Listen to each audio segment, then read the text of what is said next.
es un gusto estar con ustedes, reunirme para que conversemos un poco sobre la enfermedad pulmonar obstructiva crónica, que es una entidad clínica muy importante que debemos discutirla ahora. Bien, entonces déjenme un favorcito.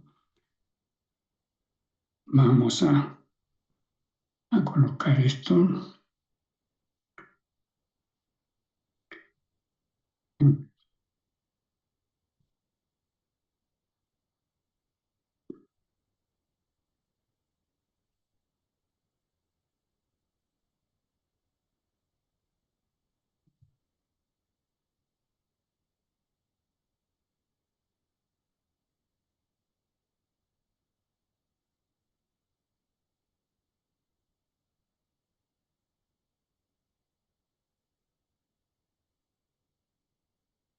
Ya. ¿Lo tienen en la pantalla?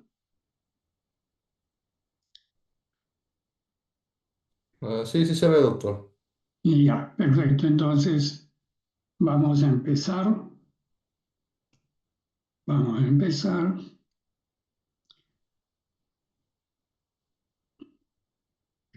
Bien, esta enfermedad, cuyas características clínicas son su presentación en personas mayores, posiblemente más de 50 años de edad, y con una incidencia mucho mayor en las personas de tercera edad, tienen como manifestación clínica dos características principales: tos en la gran mayoría y disnea progresiva que se va incrementando a medida que va cronificándose la enfermedad. Bien, debido a que esta enfermedad ha sido confundida porque, como ustedes comprenderán, tos y disnea son síntomas que se presentan en una infinidad de procesos respiratorios y algunos no tanto, pues ha sido confundida durante muchas décadas. Y al igual que el asma, que también tiene cierta posible confusión con esta enfermedad, ha sido también eh, poco comprendida durante muchos años, pues estas enfermedades se confundían, no había un diagnóstico claro, preciso, y por ello la Organización Mundial de la Salud convoca a expertos en salud respiratoria para que se definan los parámetros necesarios para comprender esta enfermedad y, una vez comprendido, hecho el diagnóstico, arribar al tratamiento adecuado. Eh, por esa razón, la Organización Mundial de la Salud emprendió la tarea de el estudio y la diferenciación de estas enfermedades con el GINA para el asma y el GORD para la enfermedad pulmonar obstructiva crónica, y ahí tienen ustedes las definiciones. Bueno, entonces, como les decía, los objetivos del GORD son arribar a un consenso en los criterios de diagnóstico que nos permita hacer unas buenas, adecuadas guías de tratamiento. Con esto se conseguía promover actividades de prevención y rehabilitación. Esto último es indispensable porque el EPOC es una enfermedad prevenible y, como no es curable, solamente alivio sintomático, se necesita un intenso trabajo de rehabilitación para mejorar la calidad de vida. Vamos a ver. Es una causa importante de muerte en Estados Unidos, donde hay mejores estadísticas, era la cuarta causa de muerte después de las cardiopatías, el cáncer y el accidente cerebrovascular. Es una cuarta causa de muerte en el mundo, matando más que la tuberculosis y el cáncer, y fue una causa de mortalidad importante en el 2020. En el 2012 las cifras dicen que murieron más de 3 millones, siendo el 6% de muertes en el mundo. Aquí tenemos una gráfica conocida, la van a ver en muchos reportes, los 10 más grandes asesinos del mundo, ¿no? Ahí tenemos pues cómo ha ido progresando esta enfermedad desde el año 90 hasta el año 2020, cómo ha ido haciéndose cada vez más incidente, cada vez más prevalente, cada vez más importante. Este cuadro es muy antiguo, pero sigue teniendo validez.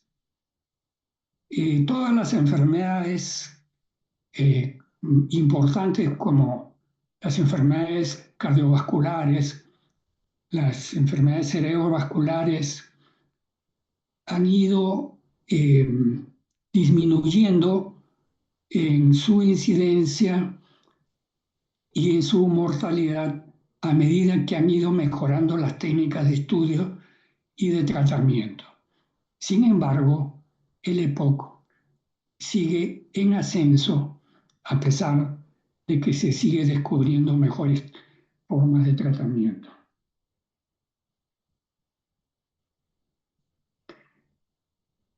Bueno, esta enfermedad está muy relacionada con el tabaquismo. Entonces, hay muchos metaanálisis al respecto, haciendo acopio de todas las estadísticas a lo largo de las décadas, y se ha determinado que el tabaquismo es la principal causa de enfermedad pulmonar obstructiva crónica. La prevalencia es mayor entre los fumadores y aún así, siendo fumadores, pues ya el daño está establecido que aquellos que no fuman, sobre todo en mayores de 40 años, mucho más en la tercera edad, y es una prevalencia mayor en hombres que mujeres. Sin embargo, esta prevalencia en las mujeres va aumentando a medida que adquieren el hábito del tabaquismo emparejándose con los varones. Entonces, así la Organización Mundial de la Salud estima que existe más de 1 billón de fumadores en el mundo y serán 1,6 billones para el 2025. Este cuadro también lo van a ver repetidamente cuando eh, se vean inmersos en el estudio de esta enfermedad. Esto es muy conocido en nuestra América Latina. Un estudio de prevalencia que determinó que la incidencia de esta enfermedad es mucho mayor a medida que va aumentando. Y esto ocurre en diferentes ciudades de Latinoamérica: Sao Paulo, Santiago, México, Montevideo, Caracas. El patrón es el mismo, siempre en ascenso a medida que va aumentando la edad. Por suerte, en el Perú no tenemos muchos fumadores. No ven ustedes seguramente cuando ustedes van por la calle o acuden a sitios de reuniones, los fumadores, por suerte en Perú, aparentemente no suelen ser tantos. Un pequeño estudio, un intento de estudio del doctor Pineda, peruano, encontró que solamente 6,7% de fumadores a quienes se les había hecho una espirometría en, en un pequeño número de participantes, encontró una espirometría obstructiva que permitía diagnosticarlos como EPOC. Sin embargo, no, el hecho de que no tengamos muchos fumadores en Perú no es, por ejemplo, como en Europa o como en España, donde hay una altísima prevalencia y mortalidad por el EPOC, donde hay muchos fumadores que los pueden ver ustedes fumando eh, en reuniones, ¿no? Con mucha más frecuencia que aquí. Sin embargo, les repito, como, a pesar de no tener muchos fumadores que nosotros veamos a simple vista, la presencia del EPOC en Perú es bastante importante porque tenemos otros factores de riesgo, no solamente el tabaquismo, y más adelante lo vamos a ver. En Perú tenemos una ley antitabaco, la 28705, que prohíbe fumar en lugares públicos, regula y restringe el consumo, venta y publicidad, esto desde el año 2006. Entonces ha llegado el momento de definir qué cosa es el EPOC. A lo largo del tiempo, esta enfermedad ha ido cambiando a medida que se ha ido conociendo mejor esta enfermedad. Lo que sabemos que es una enfermedad bastante común y lo importante es que es prevenible y tratable para aliviar los síntomas respiratorios que son persistentes y de este modo, aliviando la obstrucción crónica del flujo de aire, fundamentalmente expiratorio, logramos un alivio sintomático. El daño que se produce en esta enfermedad es el daño de la vía aérea pequeña, que puede establecerse por bronquitis crónica o también daño alveolar, lo cual ocurre en el enfisema. Más adelante vamos a ver cómo se produce cada uno de estos daños. Y también conocer que la magnitud del daño es variable de persona a persona. Definitivamente debe haber una predisposición, una mayor sensibilidad a gente que con el tabaco hace menor daño o no le afecta tanto como a otros que tienen un tabaquismo menor. Pero como no hay manera de saber quién tiene esa predisposición, por lo menos por método de laboratorio en nuestro medio, la recomendación es no fumar y no exponerse al humo del tabaco, porque nadie sabe si está su organismo es predispuesto a hacer un daño intenso contra esta noxa que es el humo del tabaco. Tenemos que decir también que esta obstrucción de la vía aérea suele ser lentamente progresiva y es casi siempre irreversible o poco reversible cuando usamos como tratamiento los broncodilatadores.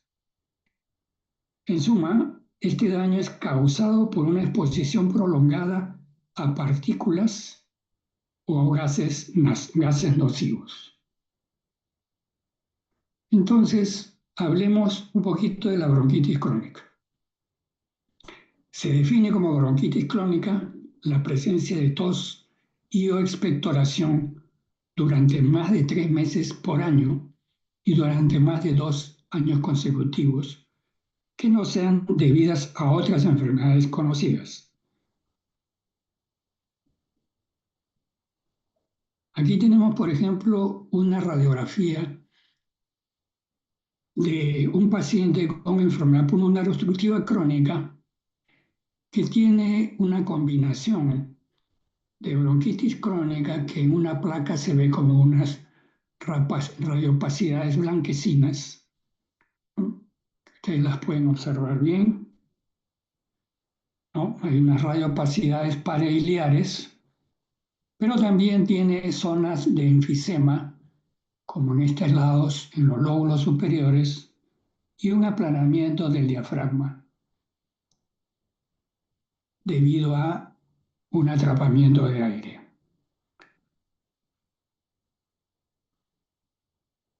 Aquí tenemos un cuadrito que en lo cual intentaremos explicar cómo se produce la bronquitis crónica. Debido al efecto tóxico del humo del tabaco o de gases industriales o polvos también tóxicos, el bronquio se inflama y este responde con producción de mucosidad. Se engrosan sus paredes, las glándulas calciformes se hipertrofian para producir más moco que intenta atrapar estos agentes tóxicos y expulsarlos a través de la tos. Sin embargo, la presencia de la reducción del calibre por edema de sus paredes y taponamiento por las secreciones no permite el flujo adecuado del aire, manifestándose en una mayor... el aire puede ingresar, pero se obstaculiza su expulsión del aire viciado. Entonces esto incrementa la presión distal de ese aire que termina por ejercer presión sobre los alvéolos, rompiendo sus paredes y coalescen estos espacios produciéndose espacios que funcionalmente ya no sirven, no respiran y son sacos de atrapamiento de aire viciado. El atrapamiento de aire, que radiológicamente tiene un color negro, es la explicación de por qué en el enfisema, como en este caso, tienen ustedes zonas negras, zonas muy radiotransparentes que nos indican que hay un gran atrapamiento de aire que no puede ser expulsado. Al no haber intercambio gaseoso, no se elimina el CO2 adecuadamente y no ingresa el suficiente oxígeno, manifestándose hallazgos clínicos como son la disnea y laboratorialmente la retención del CO2, una hipercarbia.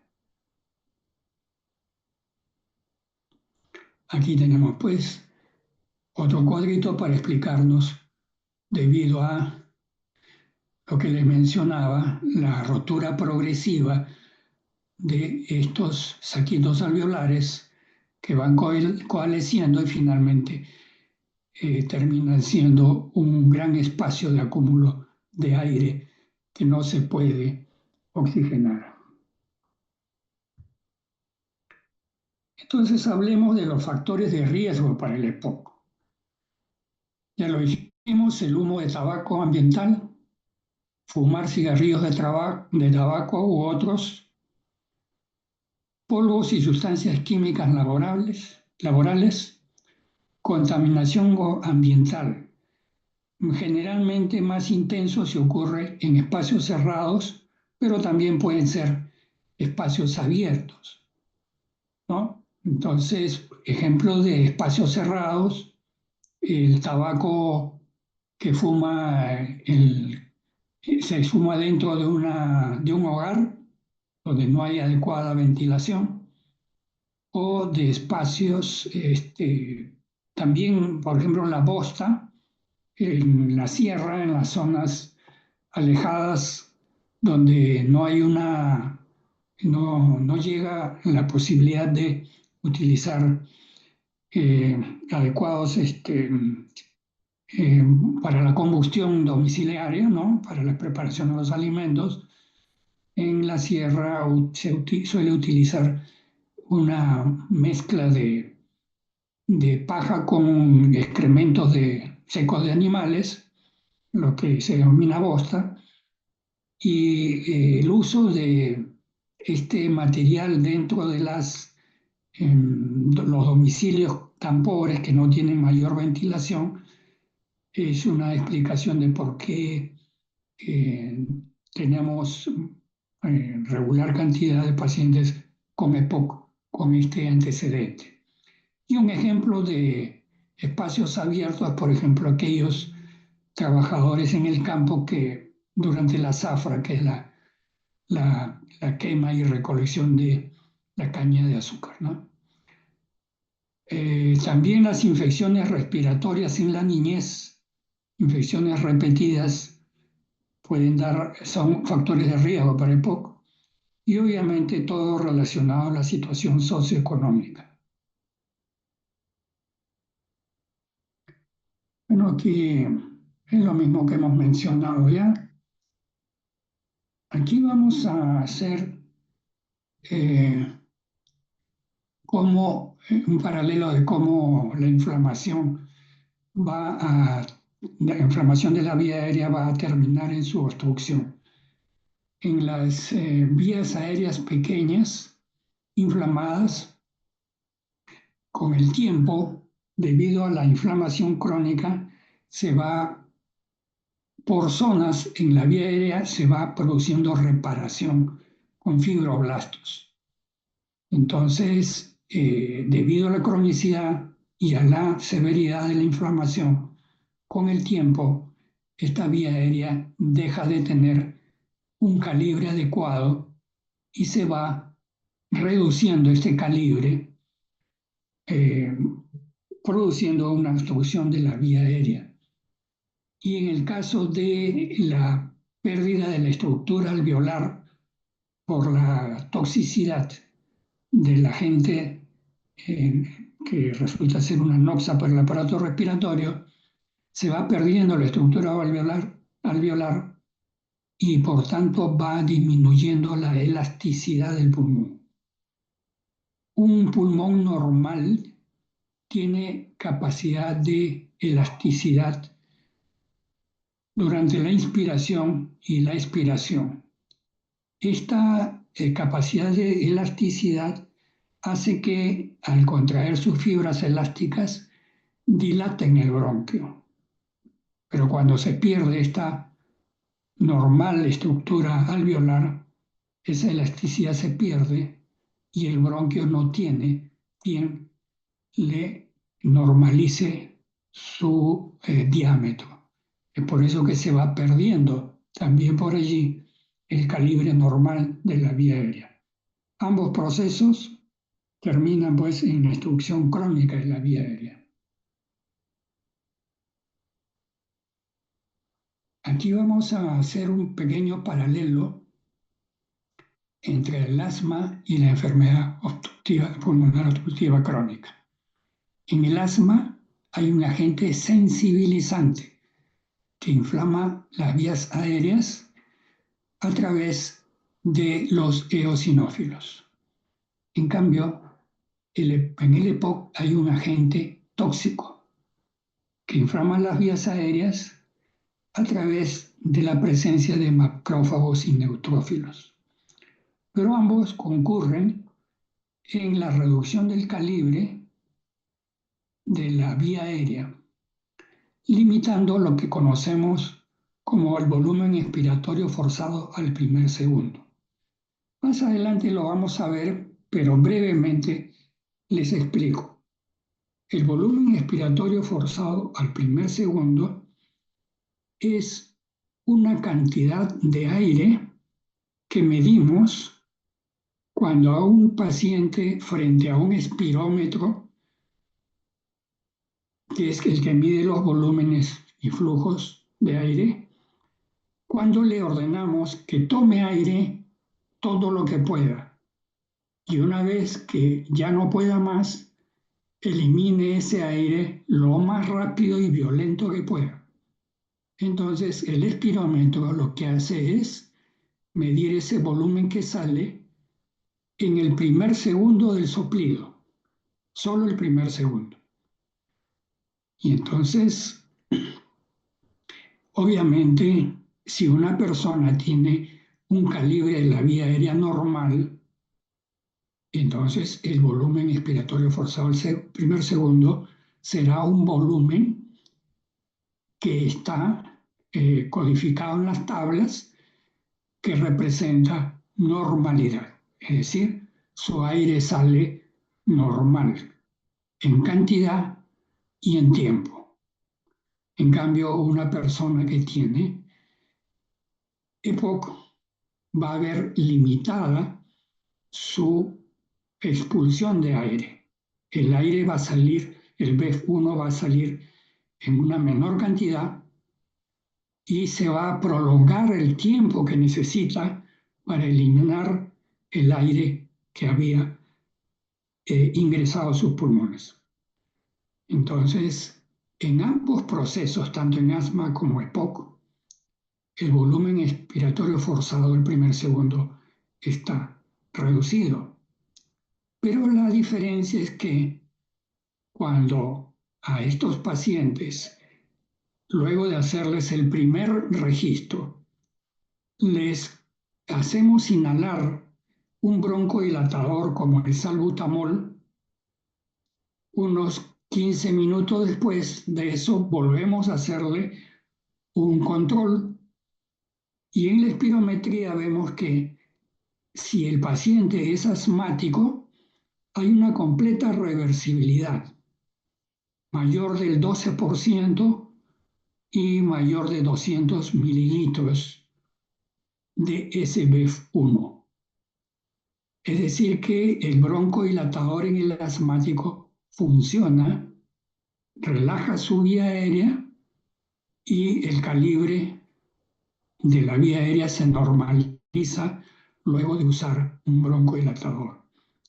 Sin embargo, aquel paciente que se le coloca el broncodilatador y en la segunda prueba vemos que hay un poquito de reversibilidad, menos del 6% o prácticamente ninguna reversibilidad, eso nos indica que ese broncodilatador no ha funcionado, no ha podido abrir la vía aérea debido a que es un paciente con vía aérea remodelada, con una obstrucción fija,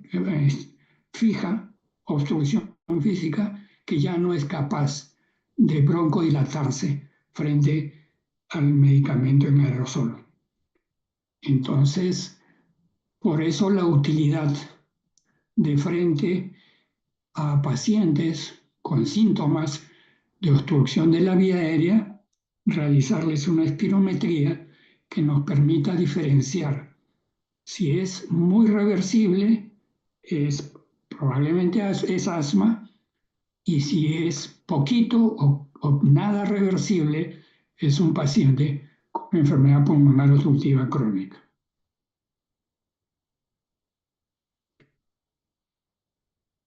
Bien, hasta aquí todo está claro, alumnos.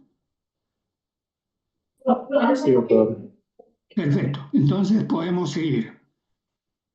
Vamos a avanzar un poquito más antes de darnos unos minutos para refrescar la garganta. Sigamos. ¿Cómo diagnosticamos el EPOC? Y aquí es algo que ustedes tienen que tener muy claro. Les he hablado de una espirometría como método que nos ayuda en el diagnóstico de esta enfermedad.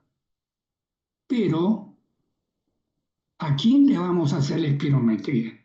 ¿A todo paciente que está con tos o que le falta un poco el aire? No, por ahí no empezamos. Así no es. Tenemos que empezar a sospechar que un paciente tiene EPOC por la historia clínica, por la anamnesis que ustedes hacen cuando el paciente está frente a ustedes. Y esto es muy importante, porque buscando en la historia clínica, en la anamnesis, los factores de riesgo es donde vamos a mejorar nuestras posibilidades de diagnóstico. Entonces lo que buscamos es en el paciente si tiene exposición prolongada a factores de riesgo. Y una vez que hayamos hecho nuestra sospecha, lo vamos recién entonces a comprobar por espirometría. ¿Okay? Y ahí vamos a buscar en esta espirometría disminución del flujo en la vía aérea, el BF1, que no es significativamente reversible postbroncodilatadores.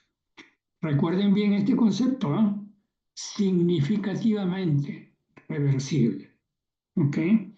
Porque puede haber un poquito de reversibilidad en el EPOC frente al broncodilatador, pero no es significativo.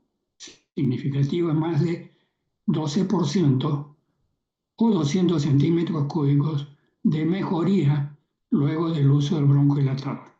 Entonces, EPOC cuando no es significativamente reversible. Como dijimos, la mayor prevalencia se da en varones mayores de 40 y mucho más si son de la tercera edad. Otro cuadro muy conocido, la relación entre la función pulmonar y el tabaquismo. Entonces, en las abscisas tenemos la edad, en las ordenadas, el BEF1, que partimos en el cero desde los 25 años en adelante, ¿no?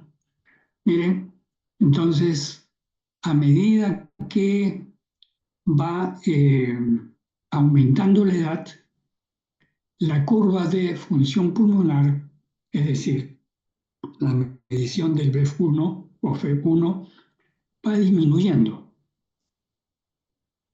A medida que avance la edad, en el fumador predispuesto y que hace la enfermedad, la curva desciende muy rápido.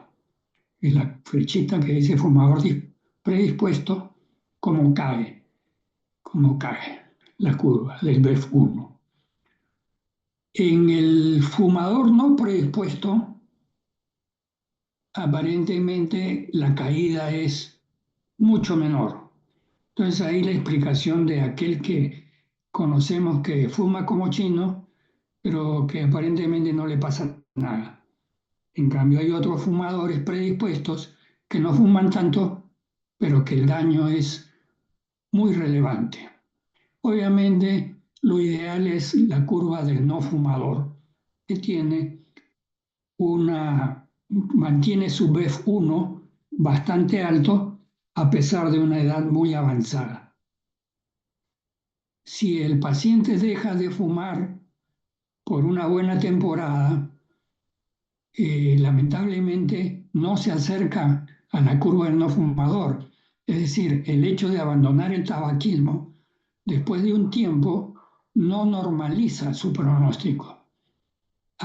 Sigue habiendo una caída del BEF1, pero claro, no es tan fuerte como la del que sigue fumando. Pero lo que trata de demostrar esta curva es que una vez hecho el daño, la enfermedad prosigue. Ahora vean ustedes por qué es tan importante conocer esto.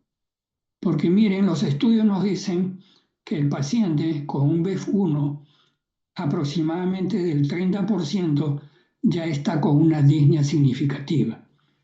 Y si esa BEF1 sigue disminuyendo, sigue bajando, está muy próximo a morir por cualquier exacerbación o por cualquier complicación respiratoria o incluso de otros órganos, enfermedades de otros órganos que no son respiratorios.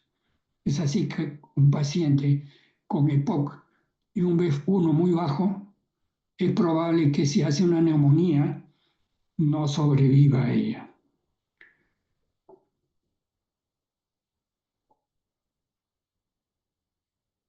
Hemos hablado de disnea y tenemos que ponernos de acuerdo que, en la intensidad del paciente, de la disnea que se está presentando en el paciente. Entonces hay varios intentos de medir el grado de disnea y el que se usa con mucha frecuencia es esta escala de disnea del Medical Research Council modificada. Ahí están las siglas. Entonces, ¿qué nos quiere decir esto? Que si un paciente que no tiene disnea al realizar ejercicios intensos, pues es una persona que no tiene disnea grado 0.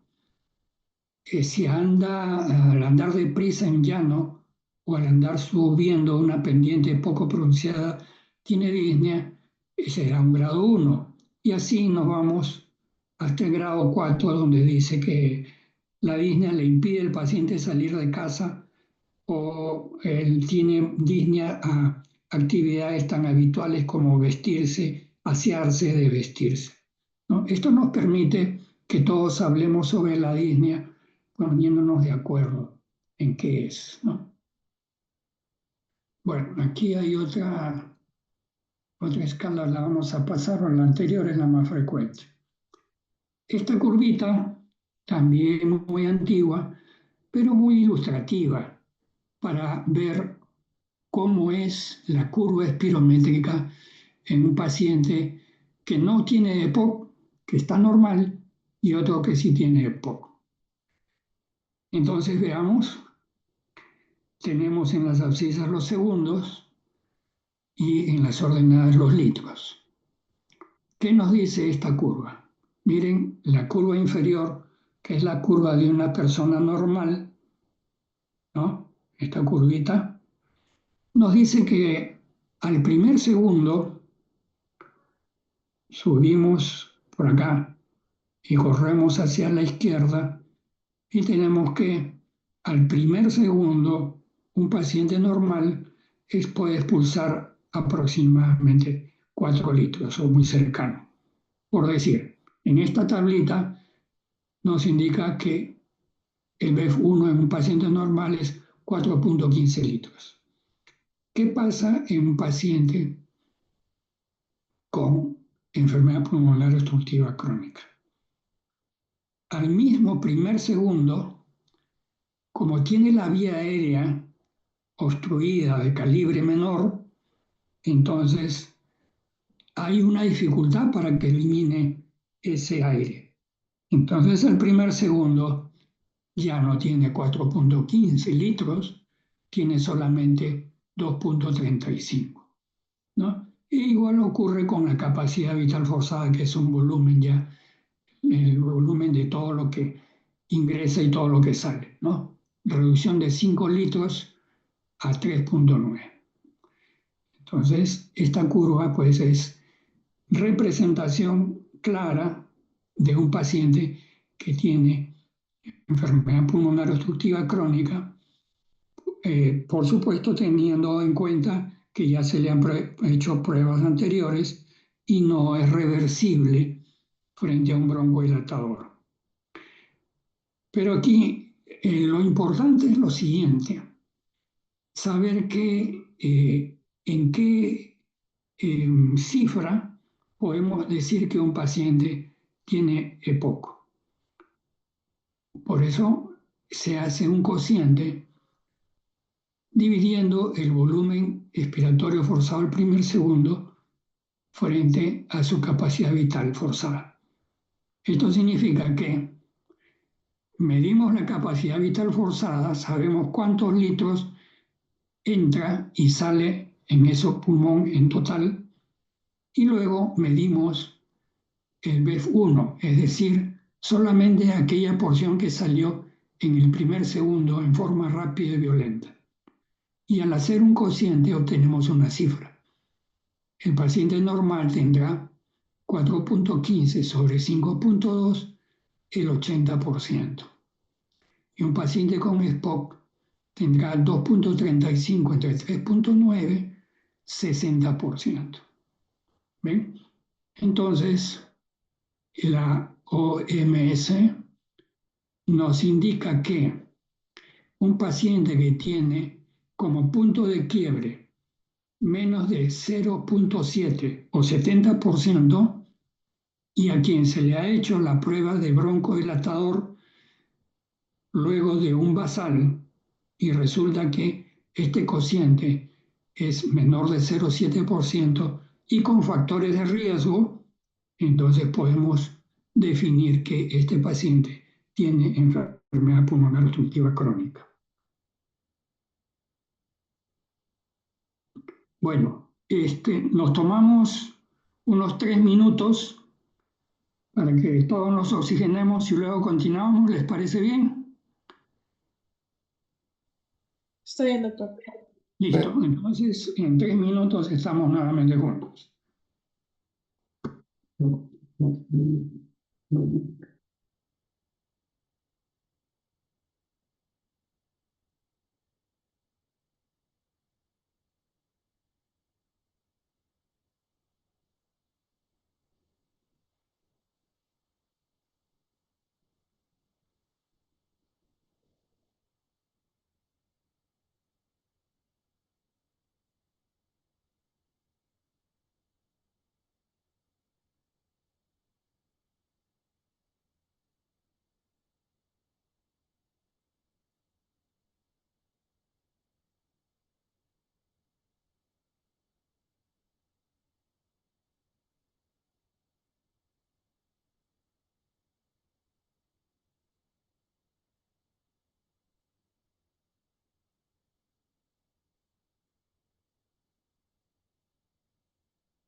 Listo. Alumnos, estamos nuevamente. Sí, doctor. Sí, doctor. Bien, seguimos. Bueno, como comprenderán, en la práctica médica, siempre nosotros cuando hablamos de determinadas enfermedades, tratamos de clasificar a nuestros pacientes si en su enfermedad es una enfermedad de inicio, es una enfermedad con síntomas o gravedad leve o tal vez moderada o severa, porque eso nos permite una mejor comprensión de lo que está pasando con el paciente. Entonces, en esta enfermedad, lo mismo. Trató de clasificarse a los pacientes según el grado de dificultad para expulsar el volumen expiratorio forzado al primer segundo. Ya hemos dicho que si este cociente entre el BEF1 y la capacidad vital forzada broncodilatadora es menor de 0,7 o 70%, estamos hablando de un EPOC. pero durante muchas décadas se trataba de clasificar los pacientes según este grado numérico de este cociente, al cual también se le llama Tifenó, coeficiente de Tifenó. En leve, si era uno con un BEF1 mayor o igual de 80%, moderado si estaba entre 79 y 50, grave entre 49% y 30%, y muy grave, menor, el BEF1 menor a 30%. Y así trató de comprenderse a los pacientes en lo que respecta a su gravedad. Pero vamos a ver más adelante que con el tiempo se fue comprendiendo mejor la enfermedad y se dio cuenta de que la gravedad manifestada como probabilidad de muerte en un paciente no dependía solamente de este grado de obstrucción de la vía aérea, sino de otros factores que vamos a ver más adelante, pero primero vamos a ver esto. Entonces, la caída del BEF1 es multidimensional. No solamente depende esa limitación al esfuerzo, no solamente depende del calibre de la vía aérea. Hay otros factores sistémicos involucrados que agravan esta enfermedad. Entonces, la calidad de vida del paciente, una vida limitada, tiene mucha relación con otros factores clínicos que se presentan en estos pacientes.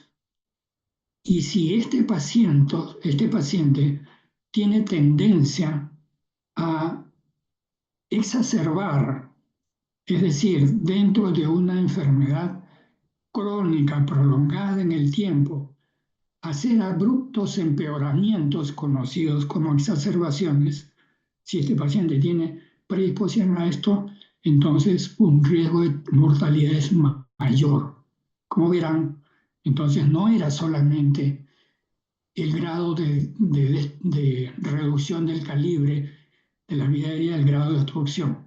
También los efectos sistémicos, factores sistémicos y la predisposición a exacerbaciones son importantísimos.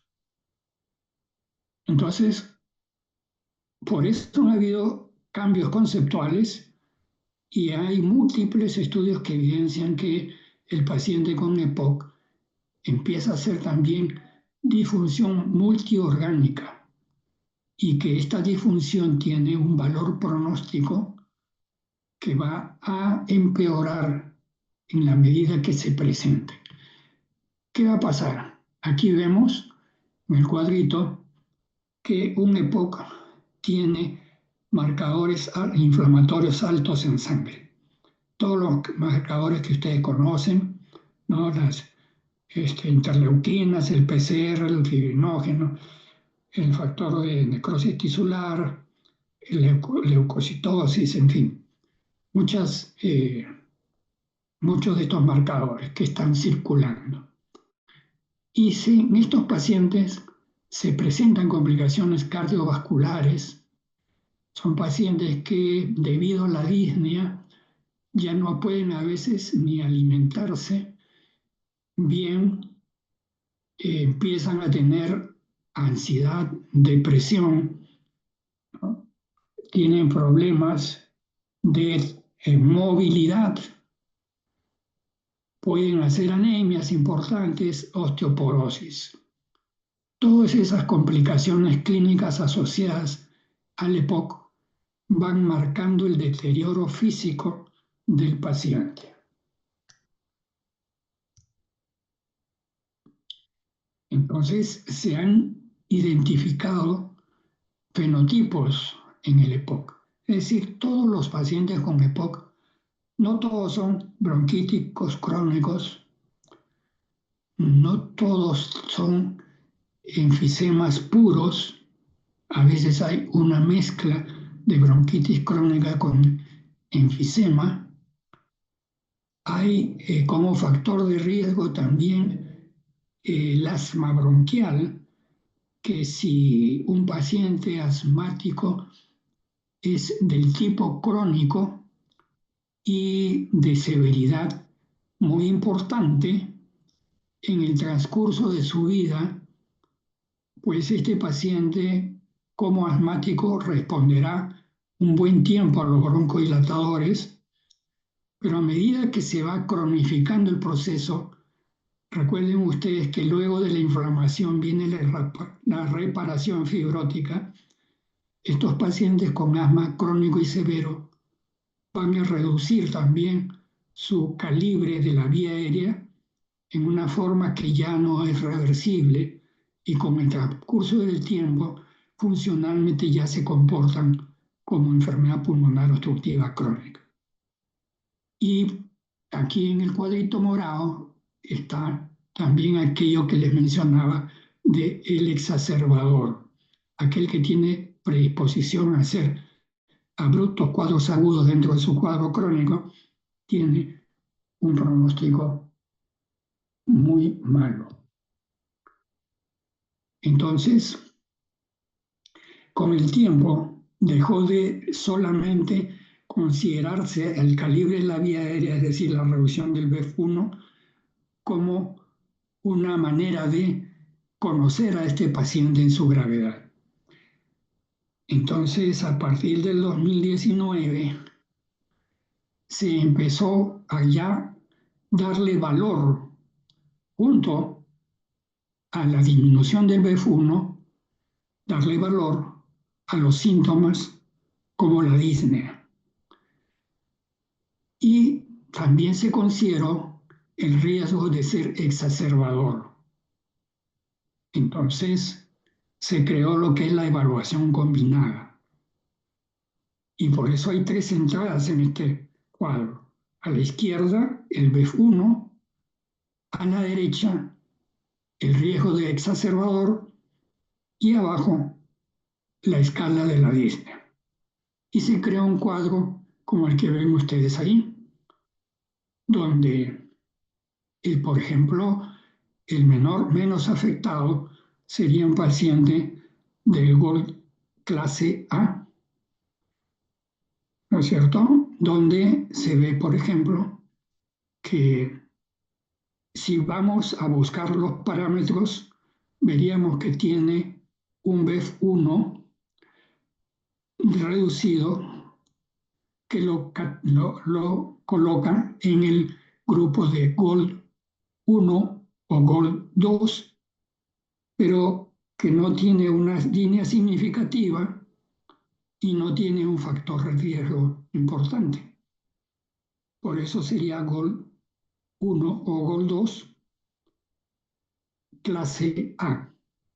Si este paciente tuviera una línea con una escala mayor o igual de 2 o un CAT mayor o igual de 10, sería un GOLD 1 o un GOLD 2 clase B.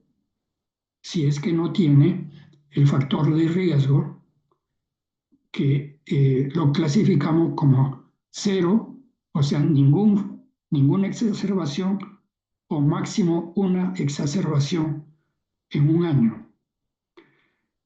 Pero si ese paciente tuviera una enfermedad más severa, seguro estaría en el GOLD con un BEF1 entre 3 y 4, sería un GOLD 3 o un GOLD 4.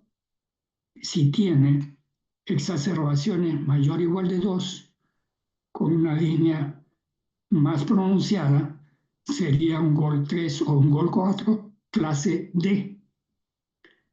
¿Correcto?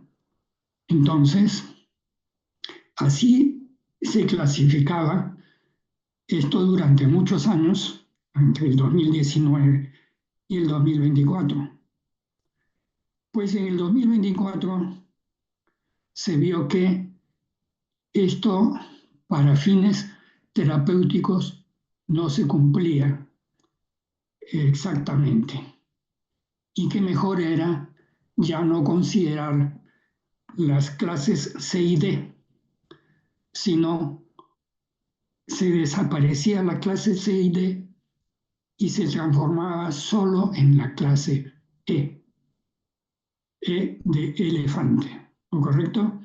Entonces el nuevo cuadro de evaluación combinada deja el GOLD clase A, deja el GOLD clase B y el siguiente paso de la clasificación es el GOLD E. Ya no existe más el CD. ¿Ok?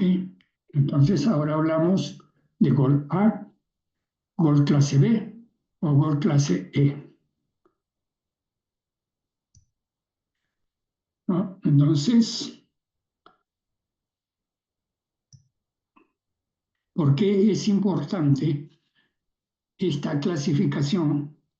Porque nos va a ayudar a atacar farmacológicamente y terapéuticamente a los pacientes según el grado de enfermedad, según el grado de compromiso del EPOC en clase A, clase B o clase E.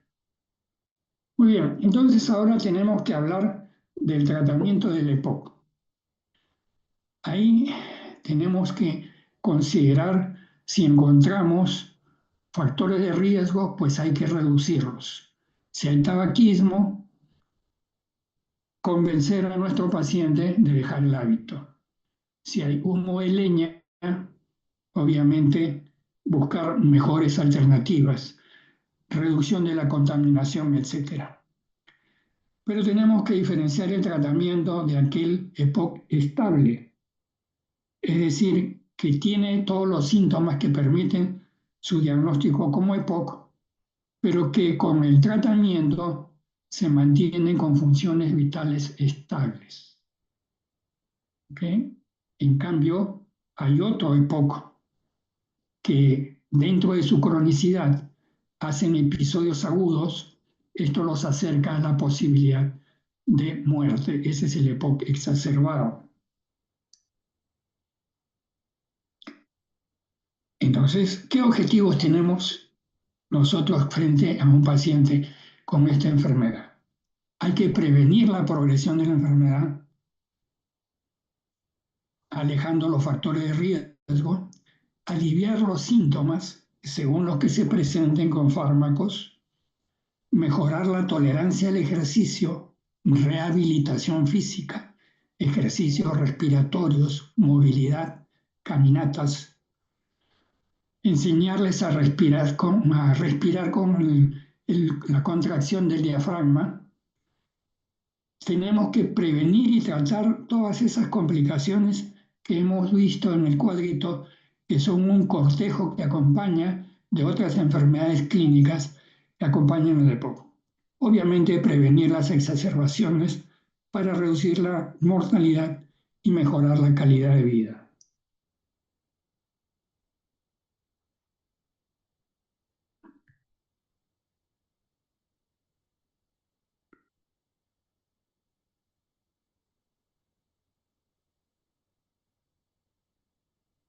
Bien, tenemos que aclarar que ninguno de los medicamentos existentes para el EPOC reduce la pérdida progresiva de la función pulmonar a largo plazo. Es decir, una vez instalado el EPOC, este progresa sí o sí. Por tanto, los fármacos EPOC se utilizan para aliviar los síntomas y mejorar o impedir las complicaciones. ¿Qué tenemos en el armamento contra el EPOC? Tenemos los broncodilatadores inhalados. Esta es la medicina de elección en el EPOC. Se pueden administrar a demanda o según horario. Y tenemos que, entre ellos, salbutamol, ipratropio, etcétera, pero debemos conocerlos por sus abreviaturas, que es la práctica usual cuando se maneja este tipo de tratamiento. El salbutamol es el SABA, por sus siglas en inglés, que es el beta-2 agonista de acción corta. 4 a 6 horas. Dentro de los anticolinérgicos, o también llamados antimuscarínicos, tenemos el bromuro de ipratropio, que es el SAMA. Tuvimos durante mucho tiempo la teofilina como inhibidor de la fosfodiesterasa. Es bueno que lo conozcan, que hubo. Ya no se utiliza como práctica rutinaria, excepto en muy contados casos en los que está indicado todavía, pero son muy contados. Los ABAs y los AMAs, los LABAs y los LAMAs son los tratamientos usuales. Los LABAs son los beta-2, pero de acción prolongada, de 12 horas, como son el formoterol, el salmeterol, el indacaterol, que es el último. Los LAMAs, los anticolinérgicos de acción prolongada cada 12 horas, el bromuro de tiotropio, no confundir con bromuro de ipratropio. Ipratropio es de acción corta, tiotropio el de acción prolongada. También el glicopirronio. Comprenderán que cuanto más modernos y que permiten utilizarlos solamente menos veces al día, 2 veces o 1 vez al día, obviamente son más caros y no los van a encontrar ni en el Seguro Social.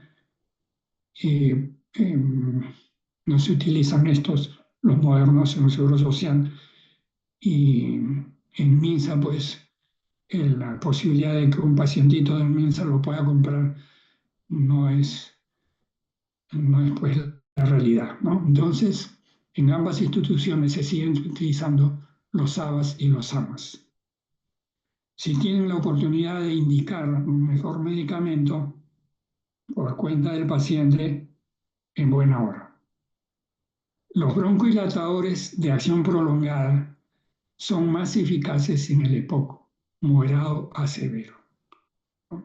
El menor no solamente tienen una mejor potencia, sino que el hecho de utilizarlos cada 12 horas o 1 vez al día consigue más adherencia con el paciente y se garantiza la continuidad del tratamiento. ¿Qué hacer con un paciente con EPOC que no tiene historia de exacerbaciones? El uso de corticoides inhalados. Si no responde a SABA, IO, a SAMA o LABA, IO, LAMA, en caso tenga exacerbaciones o se confirme eosinofilia mayor de 300, ya no usar teofilina de liberación lenta para evitar la cardiotoxicidad. Se puede utilizar unos pocos días de prednisona vía oral, que es el que se elimina más rápido, para evitar los efectos secundarios con los corticoides inyectables, que tienen unos efectos secundarios por su mayor vida media. ¿Ok? Entonces, la idea es que estos pacientes de inicio deben utilizar los corticoides inhalados. Empezamos con los más frecuentes de uso, los ABAs y los AMAs, y de no conseguir un efecto importante en el tiempo, recurrir a los LABAs y los LAMAs. Muy bien, entonces lo que hay que señalar es que un corticoide inhalado combinado con beta-2 agonistas de acción prolongada son más efectivos, así combinados en un solo producto, son más efectivos que utilizarlos por separado.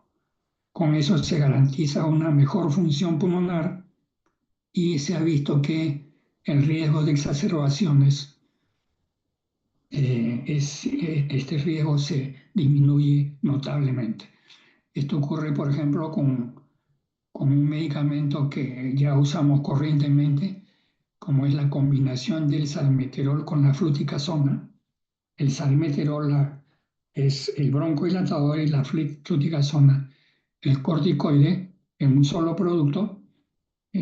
Comercialmente es el Flixotide, el laboratorio original, pero hay muchas copias.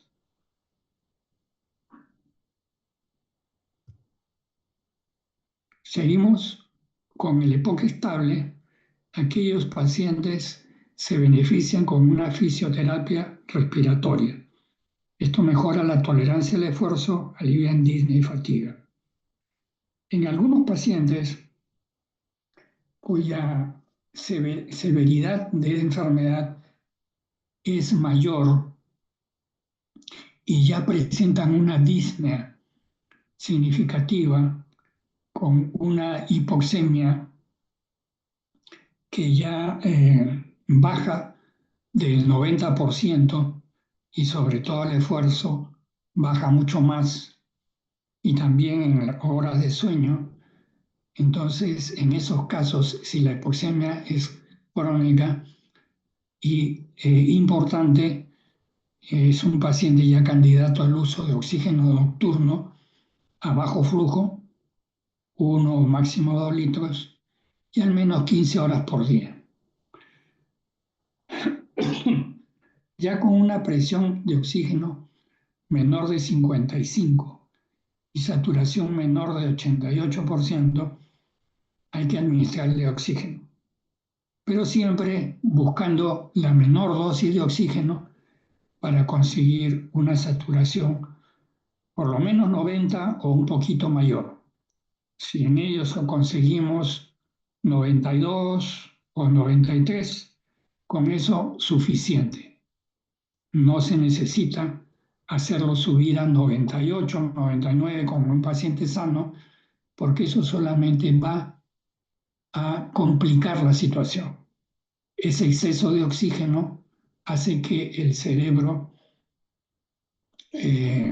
lo interprete de manera errónea y el paciente empieza a tener menor movilidad torácica, reteniendo más CO2 que el que ya retenía, haciendo hipercarbia y posiblemente una acidosis respiratoria que lo va a complicar. Entonces recuerden, un paciente con presión, con EPOC, un paciente con EPOC que requiere oxígeno, nunca suban más de 92 o 93. Si no, lo que están haciendo es llevarlo al otro extremo. ¿Okay? La insuficiencia respiratoria se profundiza. Además, en el paciente con una EPOC estable, tenemos que prevenir infecciones con vacuna antineumocócica, ya indicada en personas mayores de 50 años, y también en menores de 50 que tuvieran EPOC. Hay que aplicarles la vacuna contra la influenza estacional para que estos pacientes no hagan la conocida gripe anual, ¿no? Y ahora pues saben ustedes que el COVID también tiene que protegerse con las vacunaciones respectivas. En el EPOC estable, estos pacientes, como ya les había mencionado, cuanto más severo es el EPOC, van a tener retención de CO2. Por lo tanto, debemos bajar aquellos alimentos que producen bastante CO2 circulante en sangre, como son los carbohidratos, y por ello hay que darle aporte de energía en forma de lípidos, ¿no?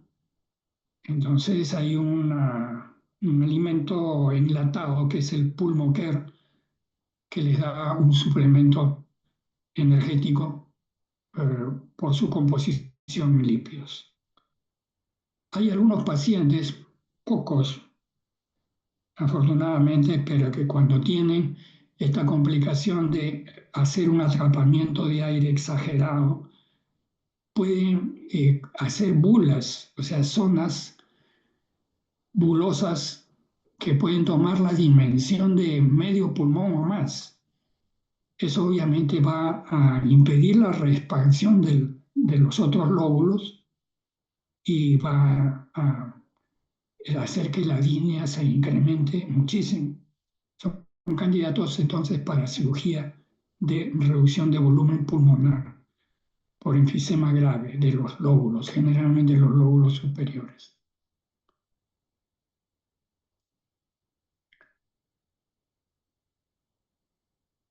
Bien, vamos a continuar.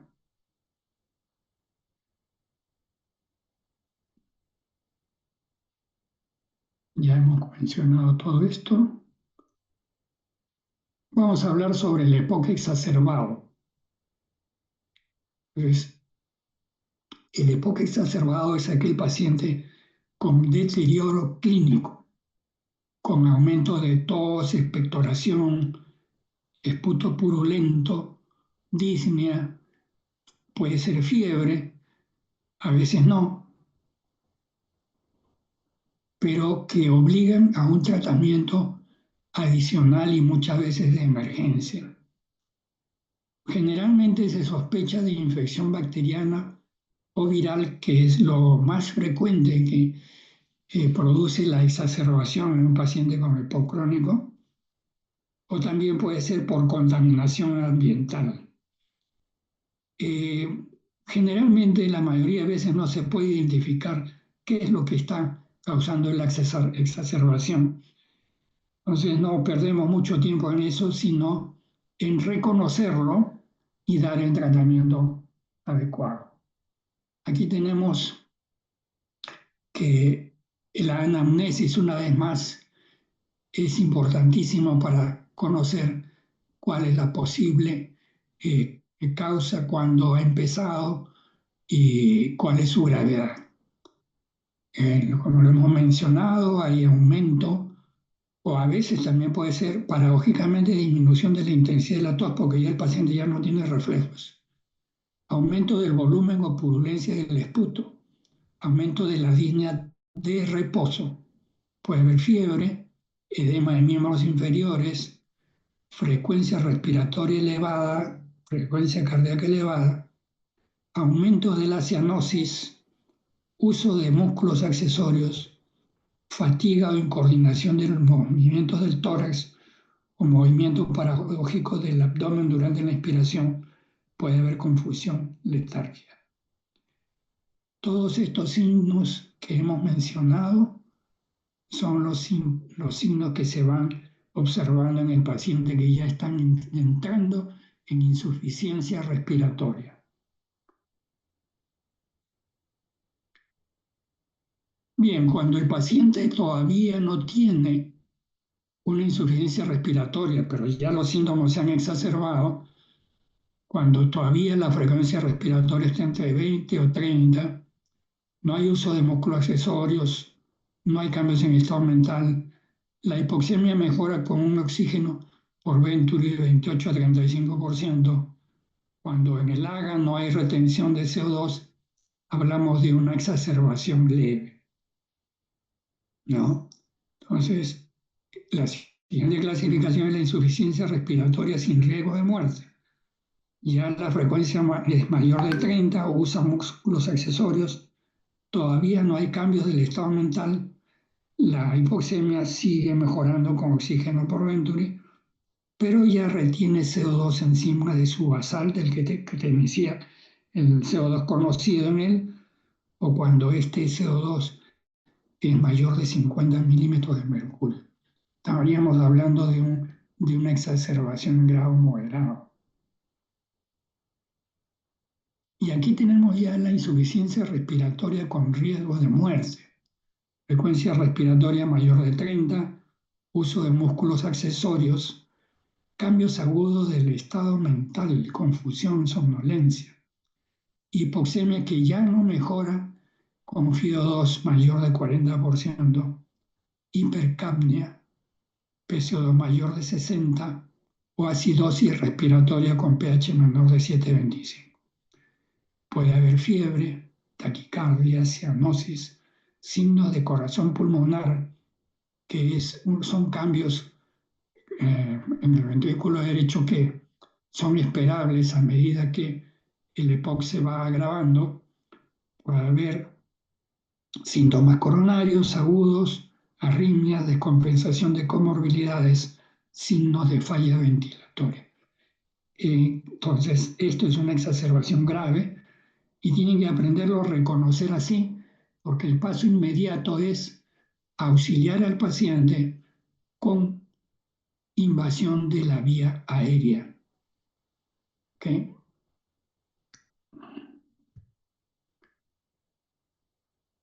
Bien, entonces retrocedemos un poquito. La exacerbación puede ser leve, moderada o grave, ya lo hemos visto. En el caso leve, los beta-2 agonistas inhalados, empezamos con el SABA, es lo indicado.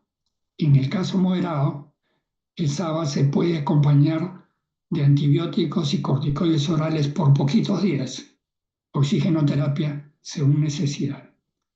En el caso grave, hay que hospitalizar para valorar apoyo ventilatorio, antibióticos, corticoides parenterales, adicionales al tratamiento broncodilatador inhalatorio. Como les dije, evitar metilsantinas por sus efectos cardiológicos secundarios ya no se usan generalmente ni por vía oral ni menos por vía endovenosa. La decisión de hospitalización depende de la evaluación de los criterios clínicos tales como la gravedad de la disnea, insuficiencia respiratoria refractaria que no mejora con la administración de oxígeno, falla de respuesta a la terapia de emergencia, presencia de cor pulmonar o complicaciones como neumonía u otra comorbilidad descompensada.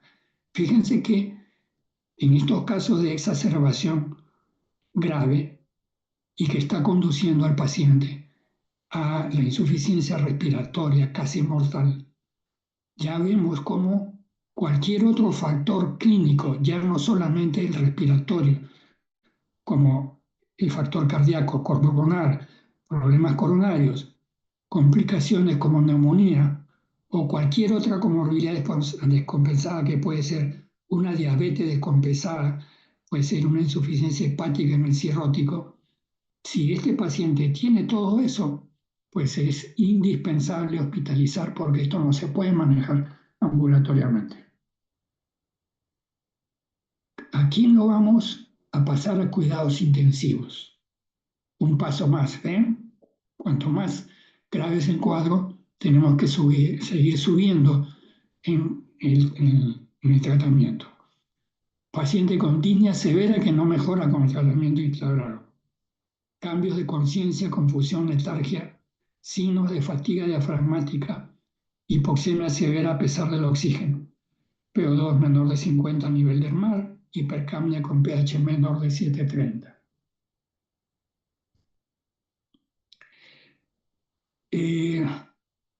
La ventilación mecánica no invasiva, BMNI, con máscara. Esto es, digamos, una práctica en los últimos años, pero antes de que se pudiera disponer de máscaras para ventilación mecánica no invasiva, solamente teníamos el tubo endotraqueal y la conexión a un ventilador mecánico, ¿no? Pero afortunadamente ya se dispone de este aditamento, la ventilación mecánica no invasiva con máscaras, pero no está en todas partes. O sea, dependiendo del grado de complejidad de un hospital donde va o donde le es posible acudir al paciente, buena suerte para él si se disponen de estos aditamentos con máscara. Pero cuando no lo hay, pues se tiene que ir de frente a la invasión con un tubo endotraqueal y conexión máquina al ventilador mecánico. Entonces, la ventaja de la ventilación mecánica no invasiva es que puede reducirse la presión arterial de CO2, mejorar acidosis respiratoria, evitar complicaciones como neumonía nosocomia asociada al ventilador puede mejorar la frecuencia respiratoria y la disnea, y sobre todo disminuye la estancia hospitalaria y reduce la mortalidad. Por tanto, donde haya ventilación mecánica no invasiva es lo mejor para el tratamiento del paciente.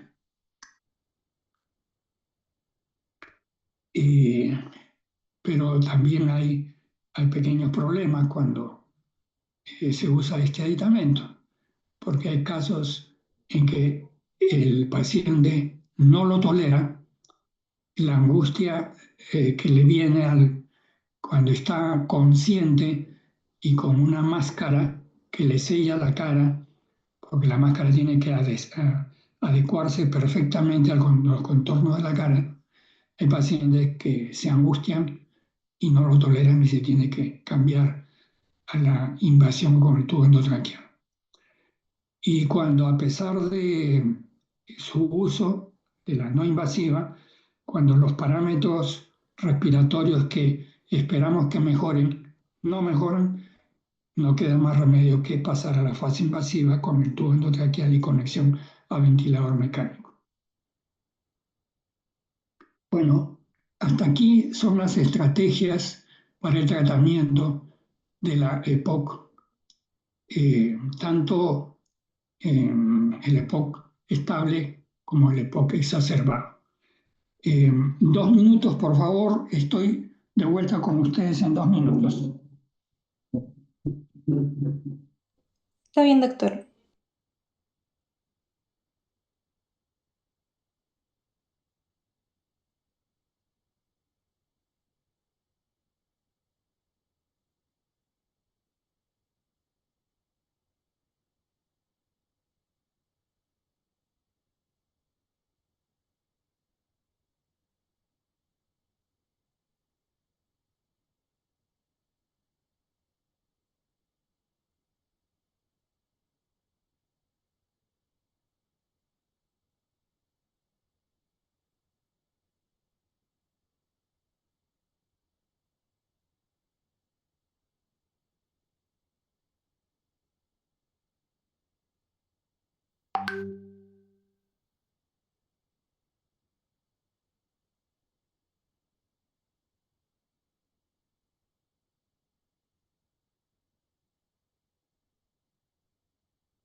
Listo, nuevamente, entonces ya entramos a los minutos finales, solamente para hacerles conocer que los medicamentos broncodilatadores en aerosol, que son los indicados en esta enfermedad, pues han ido cambiando con el tiempo a medida que las moléculas se han ido mejorando. Y existen muchas formas de administrar estos medicamentos. Los más frecuentes en su uso son los que les menciono en el cuadrito, los HABAs como el salbutamol, el original, el que se inventó primero fue el Ventolin, seguramente ustedes lo conocen así. Hubo una época en que se utilizó terbutalina como SABA, pero el que ha quedado para uso prácticamente global es el salbutamol. Dentro de los AMAs que aparecieron, el ipratropio, con su original el Atrovent, pues ha quedado para uso diario, uso corriente. Entonces, dentro de los ABAs, el salbutamol, dentro de los AMAs, el ipratropio. Luego, a medida que fueron mejorando estas moléculas y a medida que se fue conociendo que los corticoides eran muy útiles en esta enfermedad, para su uso en esta enfermedad, y sobre todo si hay una combinación de broncodilatador con corticoide, su efecto es mucho mayor. Entonces apareció el salmeterol. Luego, dentro de los lavas, apareció el formoterol, que también es un muy buen producto, pero ya estos tanto el salmeterol con el formoterol son medicamentos de acción prolongada. Salmeterol y formoterol se aplican cada 12 horas, porque su acción farmacocinética así lo indica, para usar cada 12 horas. En cambio, medicamentos más modernos, más últimos, como el indacaterol y el olodaterol, son medicamentos para utilizar el indacaterol una inhalación cada 24 horas, no se necesita más. Y el olodaterol, 2 inhalaciones cada 24 horas. ¿No ven? Pero siempre remarcándoles que estos medicamentos son más costosos y no se encuentran disponibles en, eh, ni en el MINSA ni en el Seguro Social. Dentro de los lamas, el bromuro de tiotropio, conocido como Spiriva, fue el, el de elección durante mucho tiempo y su uso es 2 inhalaciones cada 24 horas. El bromuro de tiotropio es un medicamento muy, muy bueno,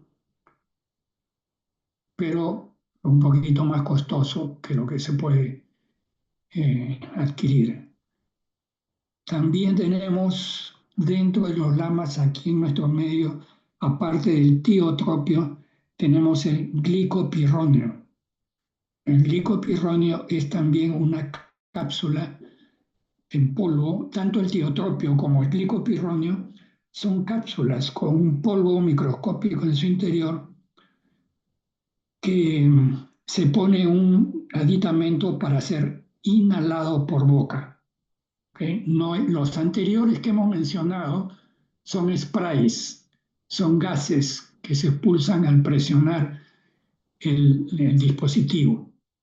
Pero tiotropio y glicopirronio son cápsulas que una vez colocados en el dispositivo se accionan para que la cápsula se rompa y uno puede inhalar por boca el producto.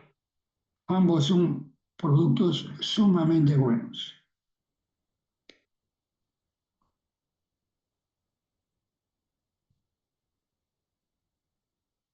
Y luego tenemos las combinaciones. Las combinaciones que disponemos aquí en el país son el Reloar, que es un bilanterol con fluorato de fluticasona, ¿no? Bilanterol como broncodilatador y fluticasona como corticoide, y se utiliza una inhalación cada 24 horas. Luego tenemos el formoterol y más budesonida. Formoterol el broncodilatador, la budesonida el corticoide. El primero que apareció fue el Symbicort, el original. También hay preparados de formoterol con beclometasona, que es el Foster, también es bueno, y el salmeterol con fluticasona, que es el Flixotide, perdón, o sí, el Ceretide, perdón, el Ceretide. Ahora, hay combinaciones, por ejemplo, el Ceretide puede venir tanto en spray como en disco con polvo para inhalar. ¿Okay? Entonces, todos estos medicamentos se van eligiendo de acuerdo a la severidad y se va, cómo conocer la severidad que me indique qué inhalador usar. Para eso está el cuadro de clasificación de Gold y sus clases. Recuerden entonces Gold A, Gold B y Gold E de elefante. No existe más el CD. ¿Okay? Entonces, una vez que hemos catalogado a nuestro paciente en algunas de esas clases Gold, EPOC Gold, clase tal, nos indicará la severidad que nos permite elegir uno de estos dispositivos. Esa es la idea. Ahora bien, un caso particular, por ejemplo, hay pacientes, y particularmente manejo uno en el hospital, que tiene como complicación haber padecido una neumectomía de un pulmón debido a secuela de tuberculosis. Un pulmón que ya no funcionaba y era un foco infeccioso por las bronquiectasias.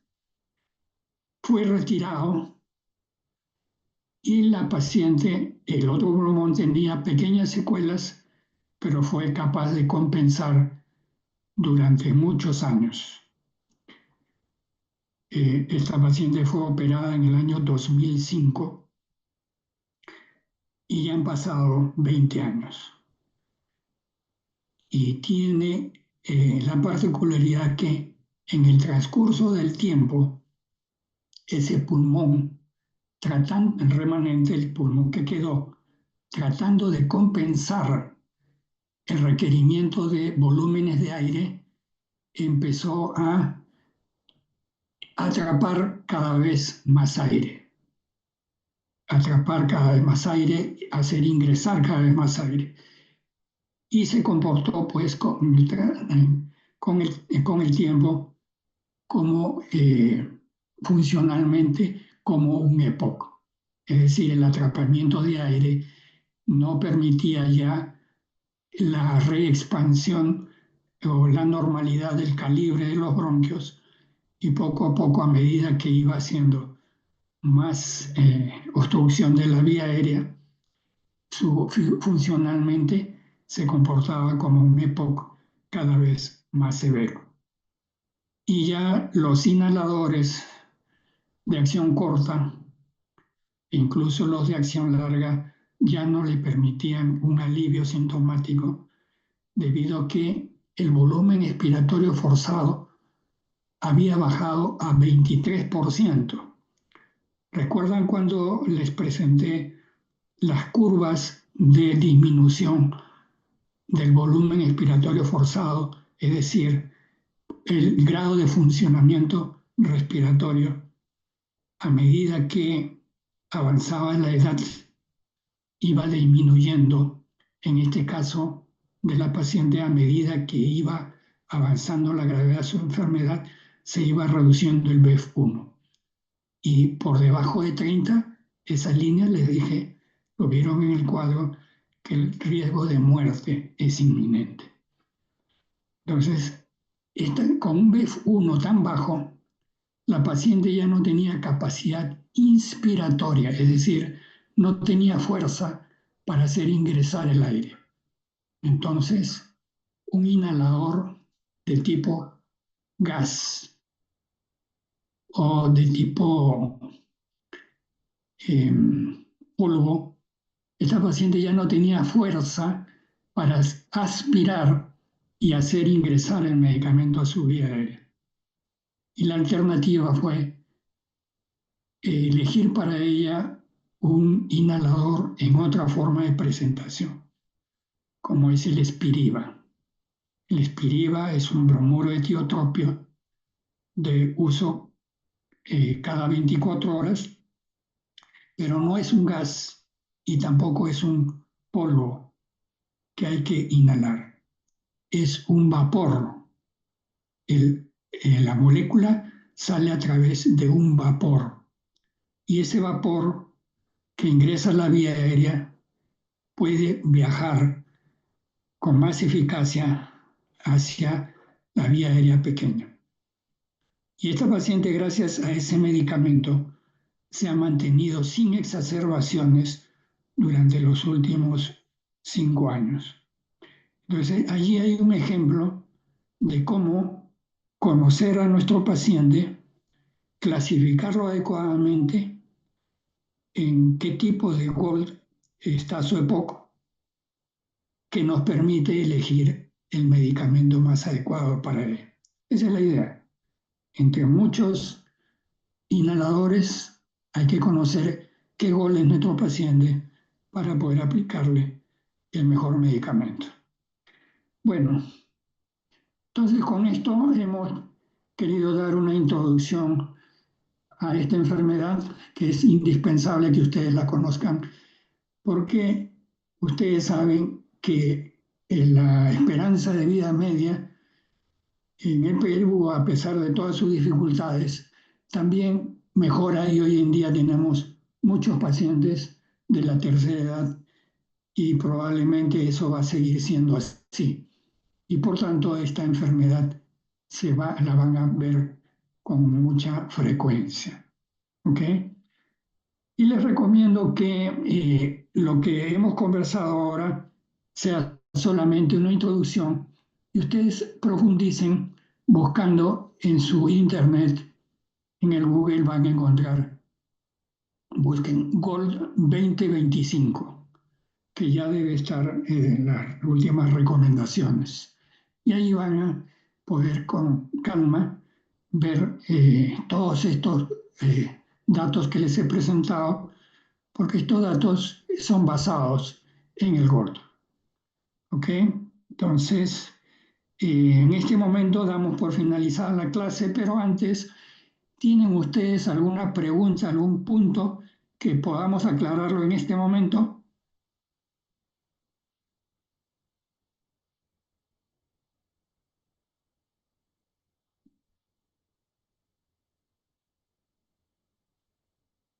Bueno, alumnos, entonces, si todo está aclarado, háganmelo saber y damos por concluida la clase.